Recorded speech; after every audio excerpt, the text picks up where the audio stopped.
بسم الله الرحمن الرحيم. أبواب الاستسقاء. باب الاستسقاء وخروج النبي صلى الله عليه وسلم في الاستسقاء. وبالسند المتصل منا إلى الإمام الحاكم الحجة أمير المؤمنين في الحديث أبي عبد الله محمد بن إسماعيل البخاري رحمه الله تعالى متعنا الله بعلمه وسجوده ودرجاته آمين. قال حدثنا أبو نعيم قال حدثنا سفيان عن عبد الله بن أبي بكر عن عباد بن سليم عن أمه رضي الله تعالى عنه وعنه قال خرج النبي صلى الله عليه وسلم يستسقي وحول رداءه. بسم الله الرحمن الرحيم. الحمد لله رب العالمين والصلاة والسلام على رسوله الكريم وعلى آله وأصحابه أجمعين. أما بعد، یہ استسقاء کے ابواب ہیں اور پہلا باب ہے باب الاستسقاء وخروج النبی صلی اللہ علیہ وسلم فی الاستسقاء. بارش کی دعا مانگنے کے لیے نبی کریم صلی اللہ علیہ وسلم کا نکلنا.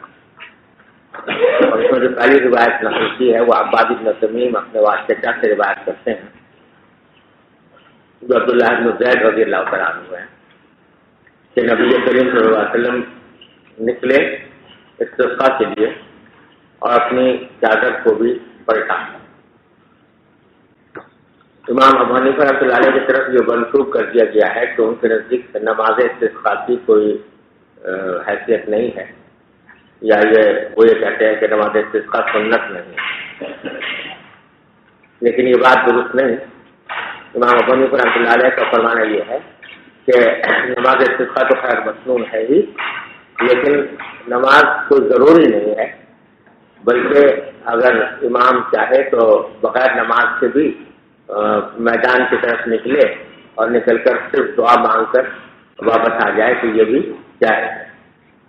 اور یہ جو حدیث ہے یہاں پر اس میں نماز پڑھنے کا ذکر نہیں ہے، بس صرف اتنا ذکر ہے کہ استسقاء کی آپ نے اور اپنے ذات کے اندر کی تحویل فرمائی.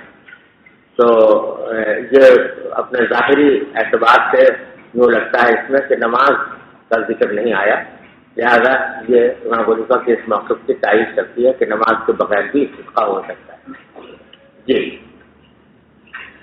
باب دعاء النبي صلى الله عليه وسلم اجعلها تميمة تميم صفا.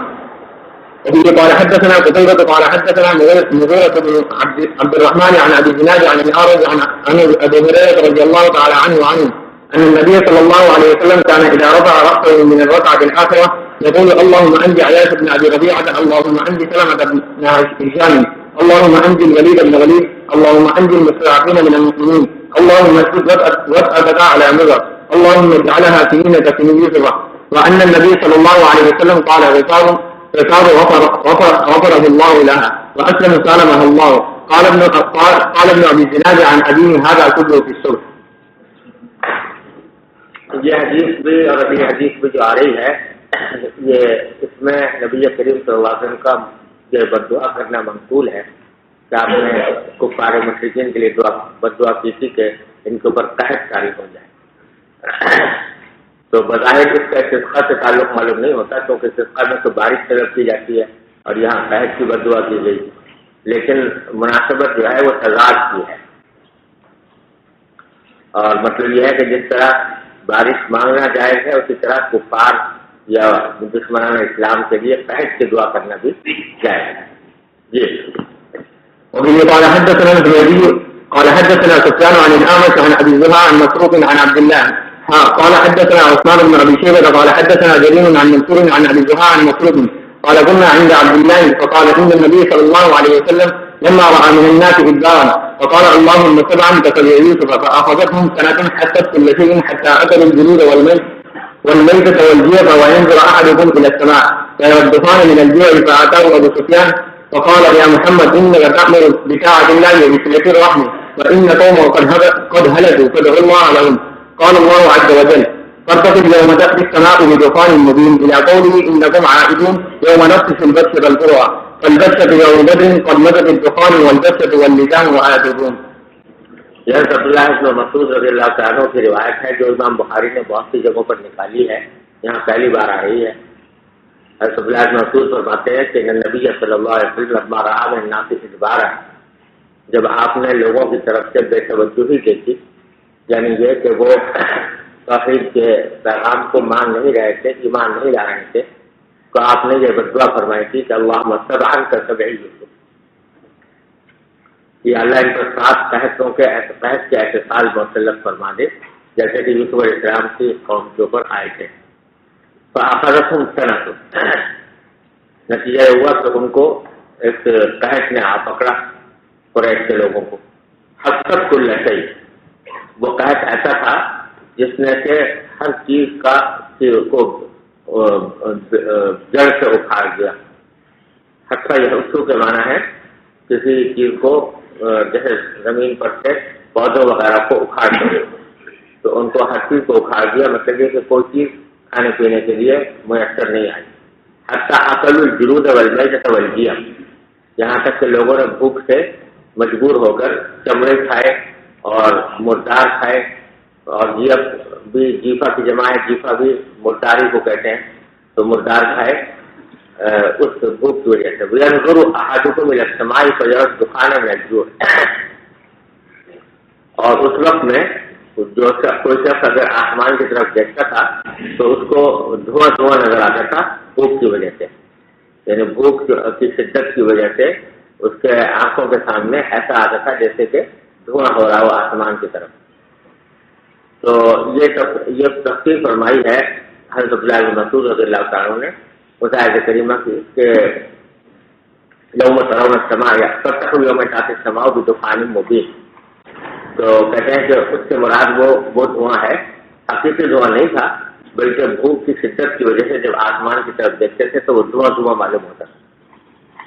تو فاتاہ ابو سفیان، اس موقع پر ابو سفیان آئے نبی کریم صلی اللہ علیہ وسلم کے بعد، اس وقت تک کہ مسلمان نہیں ہوئے تھے، اور آ کر کہا کہ یا محمد انک تأمر بطاعۃ اللہ وبصلۃ الرحم، کہ آپ تو اللہ کی طاعت اور صلہ رحمی کا حکم دیتے ہیں، وان قومک قد ہلکوا، اور آپ کی قوم جو ہے وہ برباد ہو گئی ہے، ہلاک ہو گئی ہے قحط کی وجہ سے، فادعوا اللہ لهم، تو اللہ تعالیٰ سے دعا کرو کہ یہ قحط دور ہو جائے۔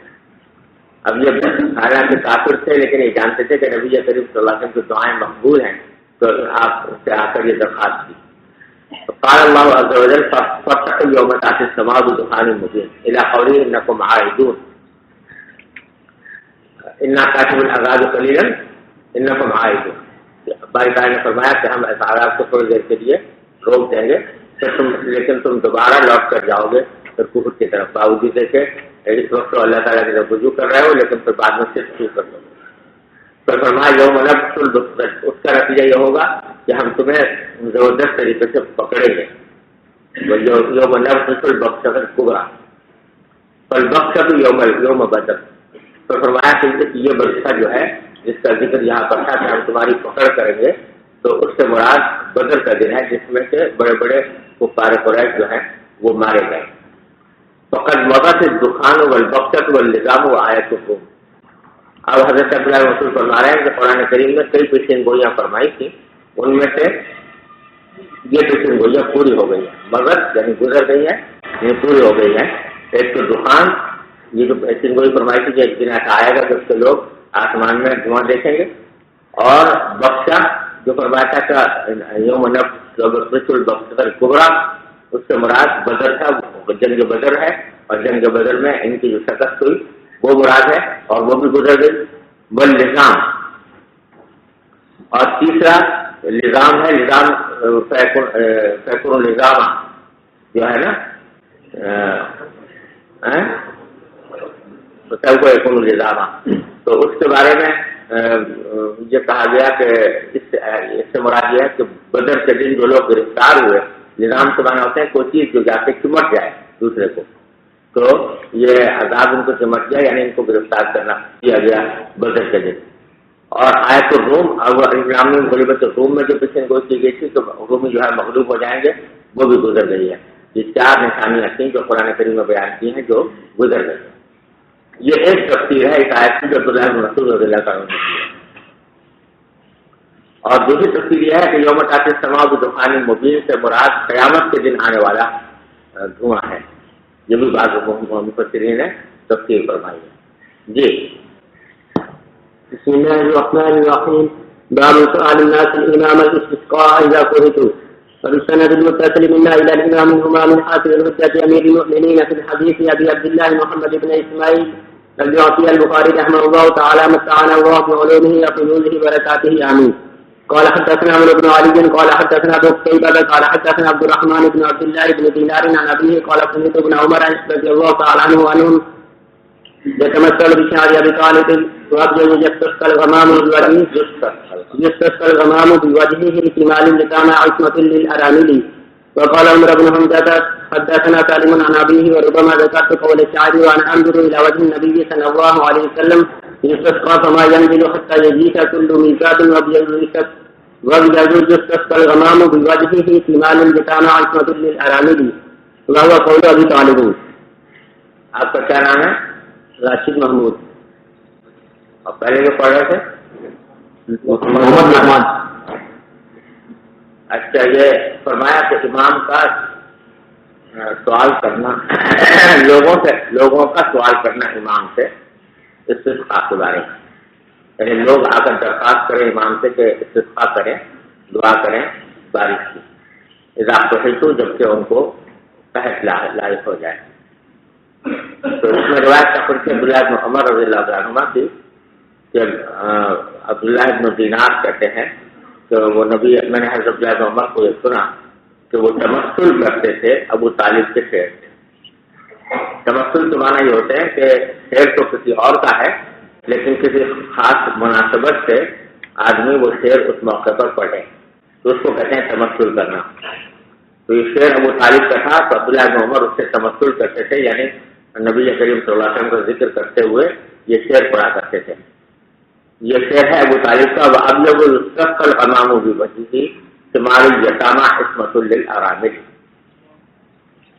یہ ابو طالب نے قصیدہ کہا تھا نبی کریم صلی اللہ علیہ وسلم کی منقبت میں، آپ کی تاریخ میں، اور اس موقع پر کہا تھا جبکہ قریش مکہ نے ابو طالب سے یہ مطالبہ کیا تھا کہ وہ آپ محمد صلی اللہ علیہ وسلم کی پشت پناہی اور ان کی مدد چھوڑ دیں. یہ مطالبہ کیا تھا ابو طالب سے. ابو طالب اگر سے اسلام نہیں لائے تھے لیکن نبی کریم صلی اللہ علیہ وسلم کی مدد بہت کرتے تھے. تو کفار قریش نے ان سے یہ کہا کہ آپ ان کی مدد کرنا چھوڑ دیں کیونکہ انہوں نے ہمارے دین کو چھوڑ دیا ہے.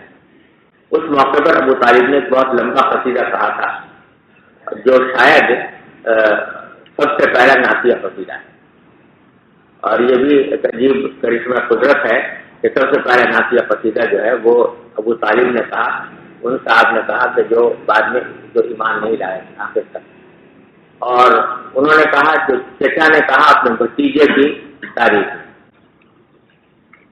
تو اس میں انہوں نے سب سے پہلے تو یہ کہا تھا کہ کذبتم ببیت اللہ نبذی محمدا ولما نطاعن دونه ونناظر ونسلمه حتى نصرع حوله ونزل عن ابنائنا والحلائل. وہ کہتے تھے کہ کذبتم ببیت اللہ، بیت اللہ کی قسم تم جھوٹ بولتے ہو کہ ہم محمد صلی اللہ علیہ وسلم کو ایسے ہی حوالے کر دیں گے تمہارے. ولما نطاعن دونه ونناظر، ابھی تو ہم نے ان کے ارد گرد یا ان کے دفاع میں اپنے نیزے نہیں اٹھائے، اپنی تلواریں نہیں اٹھائے. وَنُسْلِمُهُ حَتَّى نُصَرَّعَ، اور یہ جھوٹ بولتے ہو تم کہ ہم تمہیں کبھی حوالے کر دیں گے محمد صلی اللہ علیہ وسلم کو تمہارے حَتَّى نُصَرَّعَ حَوْلَهُ، اس وقت تک حوالے نہیں کر سکتے جب تک کہ ان کے ارد گرد ہماری لاشوں کے ڈھیر نہیں لگ جاتے. حَتَّى نُصَرَّعَ حَوْلَهُ وَنَزَلَ عَنْ أَبْنَائِنَا وَالْحَلَائِلِ، اور ان کا دفاع کرتے ہوئے ہم اپنے بیٹوں اور اپنی بیویوں سے بھی غافل ہو جائیں گے، ان کی پرواہ نہیں کریں گے لیکن محمد صلی اللہ علیہ وسلم کو دفاع کریں گے. اس کے بعد جب حضرت نبی کریم صلی اللہ علیہ وسلم کی تعریف کی ہے کہ یہ کون ہے تو اس میں وہ کہتے ہیں وہ ابیض یستسقى الغمام بوجهه، یہ ایسے گورے چہرے والے ہیں، ابیض سفید چہرے والے، گورے چہرے والے، کہ یستسقى الغمام بوجهه، کہ ان کے چہرے کا واسطہ دے کر بادلوں سے بارشیں مانگی جاتی ہیں. اور یہ اشارہ کر رہا ہے اس بات کی طرف کہ جب نبی کریم نبوت سے پہلے بھی یہ صورت تھی کہ جب کبھی بارش میں دیر ہو جاتی تھی تو لوگ جو ہے نبی کریم صلی اللہ علیہ وسلم کو لے جا کر اور ان کے توسل سے دعا کرتے تھے، نبی کریم صلی اللہ علیہ وسلم کے توسل سے دعا کرتے تھے کہ یا اللہ بارش دے دیجیے۔ اسی طرح اشارہ کر رہا ہے کہ یہ وہ گورے چہرے والے ہیں کہ بادلوں سے بارشیں مانگی جاتی ہیں ان کے چہرے کا وسیلہ دے کر۔ شمال الیتامى عصمۃ للارامل، یہ جو ہے کہ یتیموں کو کھلانے والے ہیں اور بیواؤں کا بچاؤ کرنے والے ہیں، یعنی یتیموں کی داد رسی کرتے ہیں اور بیواؤں کا بچاؤ کرتے ہیں۔ یہ تو ایسی شخصیت ہے اور بہت لمبا قصیدہ ہے جو سیرت کی کتابوں میں مفصل آیا ہے، بڑا عجیب و غریب قصیدہ ہے۔ تو وہ قصیدہ تھا جس میں حضرت ابو طالب نے نبی کریم صلی اللہ علیہ وسلم کے بارے میں فرمایا کہ آپ کے چہرے کا واسطہ دے کر بارش مانگی جاتی ہے۔ اور پھر بعد میں ہوا یہ کہ ابو طالب تو مسلمان نہ ہوئے، لیکن جب جنگ بدر کے موقع پر جو پہلے شہید ہوئے ہیں حضرت عبیدہ رضی اللہ تعالیٰ عنہ، تو وہ زخمی ہو گئے تھے، اور جب زخمی ہوئے تو صحابہ کرام نے ان کو صفوں سے الگ کر کے ان کا علاج کرنے کی کوشش کی، لیکن چونکہ زخم کاری تھا اور ان کو خیال تھا کہ بس اسی زخم میں ان کی وفات ہو جائے گی، تو انہوں نے درخواست کی اپنے جو تیماردار تھے ان سے کہ مجھے تم نبی کریم صلی اللہ علیہ وسلم کے قدم مبارک میں لے جاؤ، اور وہیں پر میری جان نکلے۔ چنانچہ وہ لے گئے اور سرکار دو عالم صلی اللہ علیہ وسلم کے پاس لے جا کر ان کو لٹایا، تو اس وقت انہوں نے کہا نبی کریم صلی اللہ علیہ وسلم سے کہ یا رسول اللہ آپ گواہ رہیے گا کہ شیخ ابو طالب نے کہا تھا کہ وَنُسْلِمُ حَتَّى نُسْتَرَّعَ حَوْلَهُ وَنَذْهَلَ عَنْ أَبْنَائِنَا وَالْحَلَائِلِ، کہ ہم اس وقت تک حوالے نہیں کر سکتے محمد صلی اللہ علیہ وسلم کو جب تک ان کے گرد ہماری لاشوں کے ڈھیر نہیں لگ جاتے۔ یہ شیخ ابو طالب نے کہا تھا، لیکن آپ گواہ رہیے گا کہ ہم پورا کر رہے ہیں۔ وقال عمر بن حمزہ حدثنا سالم عن ابيه وربما ذكرت قول الشاعر وانا انظر الى وجه النبي صلی اللہ علیہ وسلم۔ عبداللہ بن عمر کہتے ہیں کہ میں کبھی کبھی مجھے شاعر کا قول یاد آتا تھا جبکہ میں دیکھتا تھا نبی کریم صلی اللہ علیہ وسلم کے چہرے مبارک کو، وہی شعر یوسف کا کہ آپ کے توسل سے بارشیں مانگی جاتی تھیں، فما ينزل، تو آپ اترتے نہیں تھے استسقاء کے بعد، حتیٰ یجیش کل میزاب، یہاں تک کہ ہر پر نالا بہ رہا ہوتا تھا بارش سے۔ وَأَبْيَضُ اسْتَسْقَى الْقَوْمُ بِالْمَسْجِدِ ثُمَّ الْيَتَامَى عِصْمَةٌ لِلْأَرَامِلِ وَهُوَ قَوْلُ أَبِي طالب۔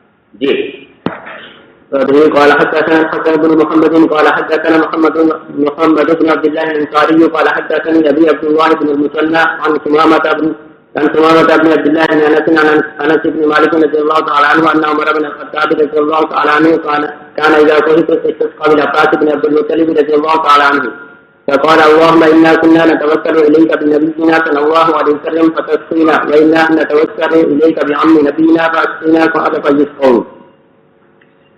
حضرت انس رضی اللہ تعالیٰ عنہ کی روایت ہے کہ حضرت عمر بن خطاب رضی اللہ تعالیٰ عنہ کا معمول یہ تھا کہ کانا اذا قحط، جب لوگوں پر قحط آ جاتا تھا، بارش نہیں ہوتی تھی، تو استسقاء بالعباس بن عبد المطلب، تو وہ بارش کی دعا کیا کرتے تھے عباس بن عبد المطلب رضی اللہ تعالیٰ عنہ کے توسل، فقال، اور یہ کہتے تھے دعا کرتے ہوئے کہ اللہم انا کنا نتوسل الیک بنبینا صلی اللہ علیہ وسلم، کہ ہم پہلے جب تک نبی کریم صلی اللہ علیہ وسلم تشریف فرما تھے ہم آپ سے توسل کیا کرتے تھے بارش کے لیے۔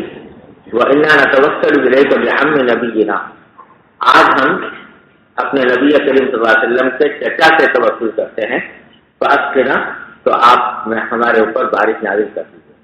قَالَ فَيُسْقَوْنَ، چنانچہ بارش ہو جاتی۔ یہ میدان جس میں حضرت عمر رضی اللہ عنہ لے کر جاتے تھے حضرت عباس کو اور ان سے دعا کراتے تھے اور ان سے توسل کرتے تھے، تو یہ آج بھی مدینہ منورہ میں محفوظ ہے، مسجد السقیہ کے نام، اس جگہ کا نام مسجد السقیہ ہے۔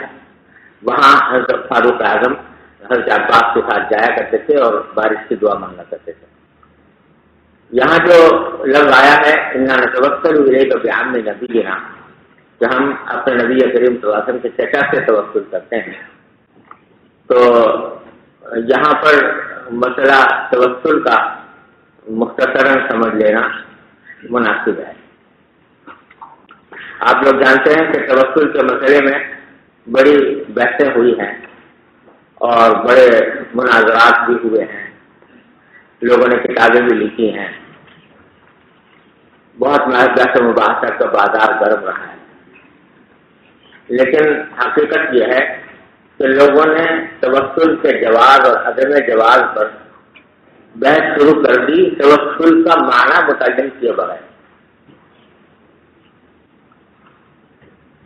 اگر معنی اس کے متعین کر لیے جائیں تو مسئلہ بالکل واضح ہے، کوئی دشواری اس میں نہیں۔ توسل جب کسی بات سے کیا جائے، کسی شخص سے کیا جائے، تو اس کے کئی معنی۔ ایک معنی یہ ہو سکتے ہیں کہ جس سے توسل کیا جا رہا ہے اسی کو کارساز اور مشکل کشا اور حاجت روا سمجھ کر اس سے توسل کیا جائے، یہ تو بس اتفاق اہل سنت ناجائز ہے، شرک ہے، شرک کی حد تک پہنچ جاتا ہے، اس لیے کسی نے بھی اس کو جائز نہیں کہا، سمجھ گئے۔ دوسرے معنی یہ ہو سکتے ہیں توسل سے کہ اگرچہ اصل بارش دینے والے تو اللہ تبارک و تعالیٰ ہے، لیکن اللہ تعالیٰ نے یہ اختیار اپنے کسی محبوب بندے کو دے دیا ہے کہ وہ اگر چاہے تو وہ بھی بارش نازل کر دے۔ یہ بھی شرک ہے، شرک کے قسم ہے، کیونکہ بہت سے مشرکین جو ہیں وہ یہی کہتے تھے کہ اللہ تعالیٰ نے اپنے اختیارات فلاں دیوتا کو سونپ رکھتے ہیں، اس واسطے اس کی عبادت کرتے تھے۔ یہ بھی باجماع ناجائز اور حرام ہے۔ توسل کی یہ دو معنی جو ہیں یہ بالکل حرام ناجائز ہیں باجماع۔ تیسرا معنی توسل کے یہ ہے کہ آدمی کسی دوسرے سے دعا کروا، یہ سوچ کر کہ میں تو گنہگار آدمی ہوں، پتہ نہیں مجھے دعا قبول ہوگی یا نہیں ہوگی، وہ کسی اللہ کے نیک بندے کے پاس جائے اور اس سے جا کے کہے کہ آپ میرے لیے دعا کر دیجیے، اس خیال سے کہ وہ اللہ کا نیک بندہ ہے تو اس کی دعا قبول ہوگی۔ یہ تیسرے معنی کا توسل۔ یہ توسل احیاء سے جائز ہے، یعنی جو لوگ زندہ ہیں ان سے جا کر کہنا کہ آپ کے لیے دعا کریں، یہ باجماع جائز ہے، اس میں کسی کا کلام نہیں۔ اور اموات سے اس قسم کا توسل ثابت نہیں، یعنی جو دنیا سے جا چکے ہوں ان سے اس معنی میں توسل ثابت نہیں کہ ان کی قبر پہ جا کر مثلا کوئی کہے کہ بھائی آپ میرے لیے دعا کر دیجیے، یہ ثابت نہیں ہے، کیونکہ ثابت نہیں ہے لہذا اس کے اوپر عمل بھی نہیں کرنا چاہیے۔ ہمارے سارے بزرگوں اور علماء اہل سنت کا مقصد یہی ہے، سمجھے نا۔ اور یہی اسی معنی کا توسل ہے جو فاروق اعظم نے یہاں پر بیان کیا، کیا کہ وہ فرما رہے ہیں کہ جب تک نبی کریم صلی اللہ علیہ وسلم ہمارے درمیان موجود تھے تو ہم آپ سے توسل کرتے تھے، کیا معنی کہ آپ کی خدمت میں حاضر ہو کر درخواست کرتے تھے کہ آپ ہمارے لیے دعا فرمائیں، لیکن اب جب کہ آپ تشریف فرما نہیں ہیں تو آپ کے جو چچا ہیں حضرت عباس بن عبد المطلب ان کو ہم لے کر آئے ہیں اور ان سے ہم دعا کروا رہے ہیں اور ان سے درخواست کر رہے ہیں کہ آپ ہمارے لیے دعا کریں، سمجھے نا۔ تو یہ وہ تیسرے معنی کا توسل ہے کہ دعا مانگنا، دعا کروانا کسی چیز سے، ارے سمجھ گئے، اس میں بھی کسی کا اختلاف نہیں۔ اب چوتھے معنی ہے توسل بالزواج، جس کو کہا جاتا ہے توسل بالزواج، یعنی پہلے تین معنی مراد نہیں ہے بلکہ اس کے کسی ایسے بزرگ سے جن کا انتقال ہو چکا ہے ان کی ذات سے توسل کیا جائے اور یہ کہا جائے کہ یا اللہ اپنے فلاں محبوب بندے کے توسل سے، کے وسیلے سے آپ میرے حق میں میرے لیے یہ دعا قبول فرما لیجیے۔ یہ ہے وہ چیز جس کے بارے میں اختلاف ہوا ہے۔ اور علامہ ابن تیمیہ رحمۃ اللہ علیہ کہتے ہیں کہ یہ جائز نہیں ہے، اس کو ناجائز کہتے ہیں. اور دوسرے جو علماء ہیں جمہور علماء اہل سنت وہ کہتے ہیں جائز ہے یہ اس طرح کا توسل. تو سوال پیدا یہ ہوتا ہے کہ جب کوئی شخص پہلے 3 معنی مراد نہیں لے رہا، یعنی نہ تو یہ سمجھ رہا ہے کہ جس سے میں توسل کر رہا ہوں وہ حاجت روا مشکل کشا ہے، نہ یہ سمجھ رہا ہے کہ اس کو اللہ نے سونپ دیا ہے یہ اختیار، اور نہ یہ اس معنی میں توسل کر رہا ہے کہ ان سے دعا کروا رہا ہے کہ آپ میرے لیے دعا کر دیجیے. تو اب توسل بالذات کا کیا مطلب ہوا؟ ذرا سوچو کیا مطلب ہوا؟ اس کا مطلب اس کے سوا کچھ نہیں کہ وہ یہ کہہ رہا ہے کہ یا اللہ میرے پاس اور تو کوئی عمل ہے نہیں جس کے توسل سے میں آپ کی بارگاہ میں دعا کر سکوں، میرا کوئی عمل جو اس لائق معلوم نہیں ہوتا، لیکن مجھے آپ کے اس محبوب بندے سے محبت ہے. یہ آپ کا محبوب بندہ ہے، مقرب بندہ ہے، مجھے اس سے محبت ہے، اس محبت کے وسیلے سے میں آپ سے دعا کر رہا ہوں. تو دراصل توسل بالذوات جو ہے، جبکہ پہلے 3 معنی مراد نہیں ہے، تو توسل بالذوات کے معنی کیا ہوئے؟ توسل بحب ذالک الذات، سمجھے نا؟ توسل بحب ذالک الذات. مثلا اگر کوئی شخص نبی کریم صلی اللہ علیہ وسلم کے توسل سے مانگتا ہے تو معنی کیا ہے کہ توسل بحب النبی صلی اللہ علیہ وسلم. اگر کوئی شخص کسی ولی اللہ کے توسل سے مانگتا ہے تو کیا معنی ہے؟ توسل بحب ذالک الولی.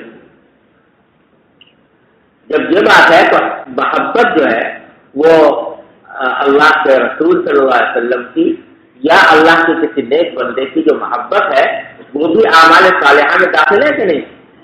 لہذا وہ بھی در حقیقت توسل بالعمل صالح ہے، اس کا نتیجہ بالآخر کیا نکلتا ہے؟ توسل بالعمل صالح، جس کو کوئی بھی ناجائز نہیں کہتا. ابن تیمیہ بھی نہیں کہتا. یہاں تک کہ ابن تیمیہ رحمۃ اللہ علیہ نے خود اپنے فتاوی میں تصریح کی ہے، میں نے خود دیکھی ہے کہ اگر کوئی شخص نبی کریم صلی اللہ علیہ وسلم کی محبت سے توسل سے دعا کرے تو یہ اللہ کے ہاں بہت بڑی اسباب استجابت میں سے ہے، سمجھے؟ اگر نبی کریم صلی اللہ علیہ وسلم کی محبت سے توسل سے دعا کرے تو اب اگر ایک شخص کہہ رہا ہے کہ اللہ میں نبی کریم صلی اللہ علیہ وسلم سے توسل کرتا ہوں، جب پہلے 3 معنی مراد نہیں ہے تو چوتھے معنی کے سوا اور کیا ہو سکتا ہے؟ کوئی اور مطلب نکلتا ہی نہیں. تو پھر میں جس بنا پر تو اس نے خوب کا لفظ جو ہے وہ استعمال نہیں کیا، بلکہ میں کہہ دیا کہ اللہ توسل کا نبی صلی اللہ علیہ وسلم، اس کی وجہ سے اس کو ناجائز یا کفر یا شرک کہنا کیسے معقول بات ہے؟ اور خود نبی کریم صلی اللہ علیہ وسلم سے ثابت ہے کہ آپ نے ایک اعمیٰ کو، حدیث اعمیٰ مشہور ہے کہ ایک نابینا سے انہوں نے خواہش کیا کہ آپ میری دعا فرما دیجیے کہ میری بینائی واپس آ جائے. تو آپ نے فرمایا کہ اگر تم چاہو تو میں دعا کروں اور اگر چاہو تو تم صبر کرو تو میں اللہ تعالیٰ اجر دے گا. انہوں نے کہا نہیں آپ دعا فرما دیجیے. تو بظاہر حضور نے دعا فرما دی، لیکن پھر بعد میں فرمایا کہ تم بھی یہ دعا کرو کہ اللہم انی اتوسل الیک بنبیک ان ترد علی بصری او کما قال صلی اللہ علیہ وسلم. تو تم اس طرح دعا کرو کہ اللہ میں آپ کے نبی کے ساتھ توسل کر کے یہ دعا کرتا ہوں کہ میری بینائی واپس کر دیجیے. تو اب یہ آپ نے خود تلقین فرمائی، حالانکہ خود دعا کر چکے تھے پہلے، ظاہر یہی ہے کہ کر چکے تھے، لیکن ان کو دعا کرنے کا طریقہ یہ بتایا اتوسل الیک بنبیک کہہ کر. اور اس کے علاوہ حضرت عثمان بن حنیف رضی اللہ تعالیٰ عنہ سے مروی ہے کہ انہوں نے بھی دعا کرنے کا ایک صاحب کو طریقہ بتایا بتایا کے وصال کے بعد کہ تم دعا کرو تو یہ اس طرح کہو اللہم انی اتوسل الیک بنبیک. تو حضور اکرم صلی اللہ علیہ وسلم سے بھی ثابت ہے، حضرت عثمان بن حنیف رضی اللہ تعالیٰ سے بھی ثابت ہے. اور معنی اس کے یہی ہے جو میں نے عرض کیے کہ یا اللہ میں ان کے جو محبت ہے اس محبت کے توسل سے دعا کرتا ہوں. تو یہ حقیقت میں توسل بالعمل صالح ہی کے حکم میں ہے. اب جائیں بلکہ میرے نزدیک توسل بالاعمال الصالحہ جو ہے نا، اس کے مقابلے میں یہ توسل زیادہ بہتر معلوم ہوتا ہے، اس واسطے کہ توسل بالاعمال الصالحہ اگر وہ کہتے ہیں اللہ میں نے نماز پڑھی تھی، اس کے وسیلے سے میں آپ سے دعا کرتا ہوں، تو اس کے معنی یہ کہ اپنے نماز کو کچھ بڑی قیمتی چیز سمجھ رہا ہے، یہ میں نے بڑا زبردست کام کیا تھا تو اللہ اس کے بدلے میں مجھے ہی دے، تو اس میں اپنے عمل صالح پر عذر کا ایک احتمال اور دقیقہ موجود ہو سکتا ہے۔ اور جو شخص یہ کہہ رہا ہے توسل بالذات کر رہا ہے، وہ تو بیچارہ یہ کہہ رہا ہے کہ اللہ میرے دامن میں تو کچھ ہے نہیں، میرے دامن میں کوئی عمل ایسا نہیں ہے جو آپ کی بارگاہ میں پیش کر سکوں، اگر کچھ ہے تو مجھے میرے آپ کے محبوب بندے کی محبت ہے، اس محبت کے وسیلے سے میں آپ سے مانگ رہا ہوں، کیا تکلیف ہے اس میں؟ کون سا شرک ہو گیا، کون سا کفر ہو گیا اور کون سا گناہ ہو گیا اس عمل کا؟ بات سمجھ آ گئی؟ یہ ہے حقیقت مسئلے۔ البتہ یہ بات واضح ہے کہ نبی کریم صلی اللہ علیہ وسلم نے اتنی دعاؤں کی تقسیم فرمائی مختلف مواقع پر، سینکڑوں دعائیں آپ سے ثابت ہیں ادعیہ معصورہ، تو زیادہ تر ان میں زیادہ تر کیا بلکہ تقریباً سب ایک دو کو چھوڑ کر جتنی بھی ہیں وہ بغیر توسل کے براہ راست، ٹھیک ہے۔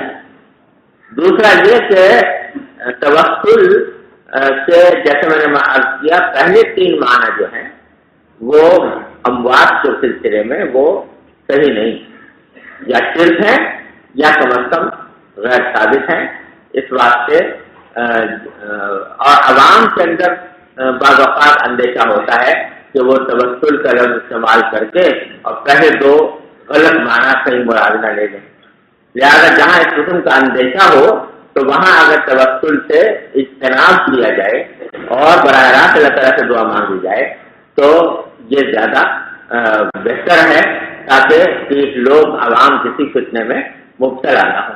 لہٰذا بہت سے ہمارے بزرگوں نے یہ بھی کیا ہے کہ بھائی جہاں اس بات کا اندیشہ ہوا کہ عقیدہ فاسد ہو جائے گا تو انہوں نے توسل سے اجتناب کیا، اعتراض کیا، ویسا کر لیں کیونکہ بہتر دعائیں بغیر توسل کے نبی کریم صلی اللہ علیہ وسلم ثابت ہیں۔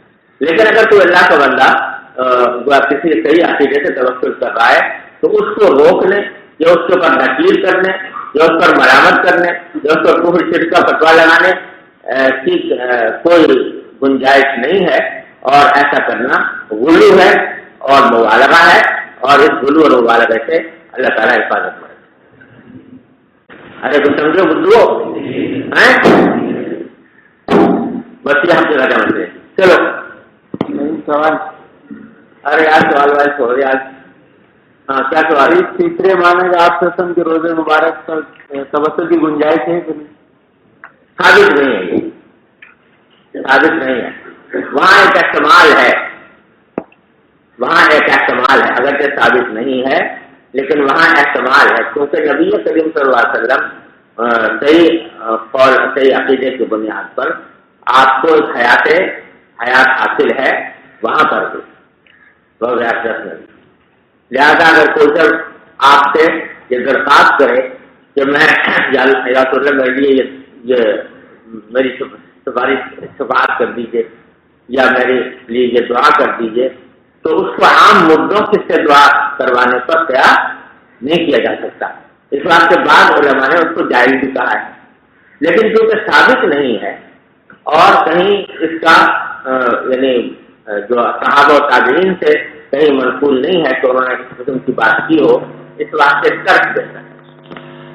ضرورت بحق فلان یا بحق سائلین توسل کرنا چاہیے یا نہیں؟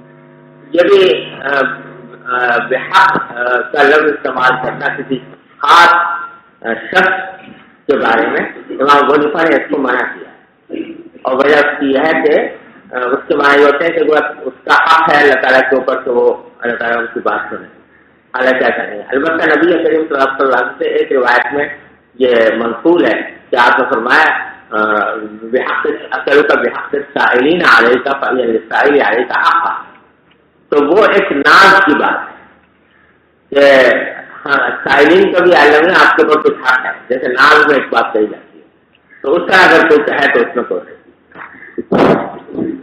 چلیے سوال جی جی، ایک شخص ہے جس کے پیٹ میں حرام ہے اور اس کو یقین ہے کہ میری دعا قبول نہیں ہوگی، تو کسی کے محبت کی توسط سے بھی اس کی دعا قبول نہیں ہوگی؟ کیوں نہیں ہوگا؟ اللہ تعالیٰ کیا بات تو کسی نے پابندی لگا رکھی ہے؟ اس آدمی کے پاس اگر سارے آدمی ہو کوئی نیک آدمی تو اس سے دعا نہیں کروا سکتا؟ کروا سکتا ہے یار. چلو باب تحويل بداية الاستسقاء. وبه قال حدثني إسحاق قال حدثنا معقل بن جرير قال أخبرنا شعبة عن محمد بن أبي بكر عن عباد بن تميم عن عبد الله بن زيد أن النبي صلى الله عليه وسلم استسقى فطلب رداءه. وبه قال حدثنا علي بن رضا جو ہے یہ ثابت ہے نبی کریم صلی اللہ علیہ وسلم سے، یہ تفاعل ہے کہ ہم جس حالت میں آئے تھے اس حالت میں واپس نہیں جائیں، اور یہ ثابت ہے، سنت ہے، امام کے لیے باتفاق سنت ہے. مقتدی قلب رضا کریں یا نہ کریں اس میں اختلاف ہے. حنفیہ کے نزدیک مقتدی نہیں کریں گے، صرف امام کرے گا، اور امام صاحب کیا کہ سب کریں گے. جی وبه قال حدثنا علي بن عبد الله قال حدثنا سفيان عن عبد الله بن ابي بكر انه سمع عباد بن تميم يحدث اباه عن عمه عبد الله بن زيد رضي الله تعالى عنه ان النبي صلى الله عليه وسلم خرج الى المصلى فاستسقى فاستقبل القبلة وقلب رداءه وصلى ركعتين. قال ابو عبد الله كان ابن عيينة يقول هو صاحب لسان ولكنه وهم فيه لان هذا عبد الله بن زيد یا وہم کہو، یا تو وہیمہ کہو یا وہم، ولكنه وهم فيه لأن هذا عبد الله بن زيد ابن عاصم المازني مازن الأنصار. یہ بتلا رہے ہیں کہ عباد بن تمیم کے جو چچا ہے نا جو حدیث کے راوی ہیں ان کا نام ہے عبداللہ بن زید. تو بعض لوگوں نے کہا کہ عبداللہ بن زید وہی ہیں جن کے اوپر اذان آئی تھی، صاحب لگان ہے، لیکن کہہ رہے ہیں کہ نہیں، جو وہ نہیں ہے بلکہ دوسرے ہیں عبداللہ بن زید ابن عاصم مازنی، اور وہ دوسرے عبداللہ بن زید ابن عبد ربی تھے. ان سے سوائے اذان کی حدیث کے کوئی اور حدیث مروی نہیں. جی باب انتقام رب عز وجل من خلقه بالقصد اذا انتهك محارمه. باب الاستسقاء في المسجد الجامع. وبه قال حدثنا محمد قال حدثنا ابو رمرة انس بن اياد قال حدثنا شريك بن عبد الله بن ابي نمير انه سمع انس بن مالك يذكر ان رجلا دخل يوم الجمعة من بعد كان بجاه المنبر ورسول الله صلى الله عليه وسلم قائم يخطب فاستقبل رسول الله صلى الله عليه وسلم قائما فقال فاستقبل رسول الله صلى الله عليه وسلم قائما فقال يا رسول الله هلكت الاموال وانقطعت السبل فادعوا الله ان يغيثنا. فقال فرفع رسول الله صلى الله عليه وسلم يديه فقال اللهم اسقنا اللهم اسقنا اللهم اسقنا. قال انس رضي الله تعالى عنه فلا والله ما نرى في السماء من سحاب ولا قزعة ولا شيء ولا بيننا وبينك من بيت ولا دار. قالت فطلعت من ورائه صحابة مثل التراث فلما توسطت السماء انتشرت ثم امطرت. قال فوالله ما راينا الشمس سبتا. ثم دخل رجل من ذلك الباب من في الجماعة المقبلة ورسول الله صلى الله عليه وسلم قائم يخطب فاستقبله قائما فقال يا رسول الله هلكت الأموال وانقطعت السبل فادعوا الله أن يمسكها. فقال رفع رسول الله صلى الله عليه وسلم يديه ثم قال اللهم حوالينا ولا علينا اللهم على الآثام والجبال والغراب والأودية ومنابت الشجر. قال فانقطعت وخرجنا نمشي في الشمس. قال شريك فسألت أنس هو الرجل الأول قال لا أدري. آکام اقما کی جمع ٹیلا، جبال پہاڑ، زراب کی ضرب کی جمع ہے، اور اس کے معنی بھی ضرب کی جمع ہے، جس کے معنی بھی وہ جو ایسا ٹیلا جو زمین پر بچھا ہوا ہو اس کو کہتے ہیں. اور اودیا وادیاں، ندیاں اور منابت شجر، یعنی اللہ ان پر بارشیں ہوں اور ہمارے اوپر نہ ہوں.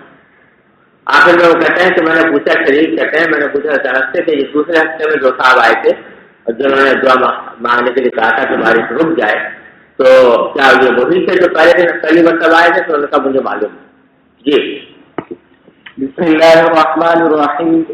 باب الاستسقاء في خطبة الجمعة غير مستقبل القبلة. وبالسند المتصل منا إلى الإمام الهمام الحافظ الحجة أمير المؤمنين في الحديث أبي عبد الله محمد بن إسماعيل البخاري رحمه الله متعنا بعلومه وفيوته وبركاته آمين. قال حدثنا قتيبة بن سعيد قال حدثنا إسماعيل بن جعفر عن شريك عن أنس بن مالك رضي الله عنه وعنهم أن رجلا دخل المسجد يوم الجمعة من باب كان نحو دار القضاء ورسول الله صلى الله عليه وسلم قائم يخطب فاستقبل رسول الله صلى الله عليه وسلم قائما ثم قال يا رسول الله هلكت الأموال وانقطعت السبل فادعوا الله يغيثنا. فرفع رسول الله صلى الله عليه وسلم ثم قال فرفع رسول الله صلى الله عليه وسلم يديه ثم قال اللهم أغثنا اللهم أغثنا اللهم أغثنا. قال أنس رضي الله عنه ولا والله ما نرى في السماء من سحاب ولا قزعة وما بيننا وبين سرع من بيت ولا دار. قال فطلعت من ورائه سحابة مثل ترس فلما توسطت انتشرت ثم أمطرت فلا والله ما رأينا الشمس تبقى. ثم دخل رجل من ذلك الباب في الجمعة ورسول الله صلى الله عليه وسلم قائم يخطب فاستقبله قائما فقال يا رسول الله هلكت الأموال وانقطعت السبل فادعوا الله يمسكها عنا. قال فرفع رسول الله صلى الله عليه وسلم يديه ثم قال اللهم حوالينا ولا علينا اللهم على الإكام والزراب اللهم على الأعكام والزراب وبطور الأودية ومنابت الشجر. قال فطلعت وخرجنا نمشي في الشمس. قال شريك فسألت أنس بن مالك رضي الله عنه أهو الرجل الأول؟ فقال ما أدري. باب الاستسقاء على المنبر. وبه قال حدثنا مسدد قال حدثنا أبو عوانة عن قتادة عن أنس بن مالك رضي الله عنه وعنهم قال بينما رسول الله صلى الله عليه وسلم يخطب يوم الجمعة إذ جاء رجل فقال يا رسول الله وهت المطر فادعوا الله أن يسقينا. فدعا فمطرنا فما كدنا أن نصل إلى منازلنا فمنازلنا نمطر إلى الجمعة المقبلة. قال فقام ذلك رجل أو غيره فقال يا رسول الله ادعوا الله أن يصرفه عنا. فقال رسول الله صلى الله عليه وسلم اللهم حوالينا ولا علينا. قال فلقد رأيت الصحابة يتقطع يمينا وشمالا يمطرون ولا يمطر أهل المدينة. باب من اكتفى بصلاة الجمعة في الاستسقاء. وبه قال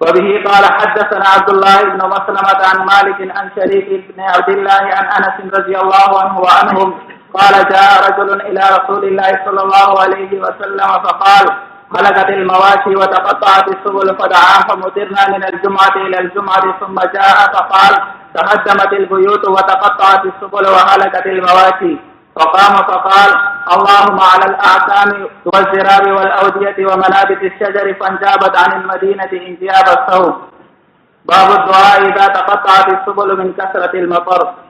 وبه قال حدثنا إسماعيل قال حدثني مالك عن شريك بن عبد الله بن أبي نمر عن أنس بن مالك رضي الله عنه وعنهم قال جاء رجل إلى رسول الله صلى الله عليه وسلم فقال يا رسول الله هلكت المواشي وتقطعت السبل فادعوا الله. فدعا رسول الله صلى الله عليه وسلم فمطروا من جمعة إلى جمعة. فجاء رجل إلى رسول الله صلى الله عليه وسلم فقال يا رسول الله تهدمت البيوت وتقطعت السبل وهلكت المواشي. فقال رسول الله صلى الله عليه وسلم اللهم على رؤوس الجبال والأعكام وبطون الأودية ومنابت الشجر فانجابت عن المدينة انجاب الثوب. باب ما قيل إن النبي صلى الله عليه وسلم لم يحول رداءه في الاستسقاء يوم الجمعة. وبه قال حدثنا الحسن بن بشر قال حدثنا معاذ بن عمران عن الأوزاعي عن إسحاق بن عبد الله بن أبي طلحة عن أنس بن مالك رضي الله عنه وعنهم أن رجلا شكا إلى النبي صلى الله عليه وسلم هلاك المال وجهد العيال فدعا الله يستسقي ولم يذكر أنه حول رداءه ولا استقبل القبلة.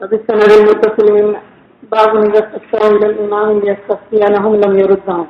وبالسند المتصل منا إلى الإمام أبي عبد الله محمد بن إسماعيل البخاري رحمه الله تعالى ومتعنا بعلومه وفروضه وبركاته آمين.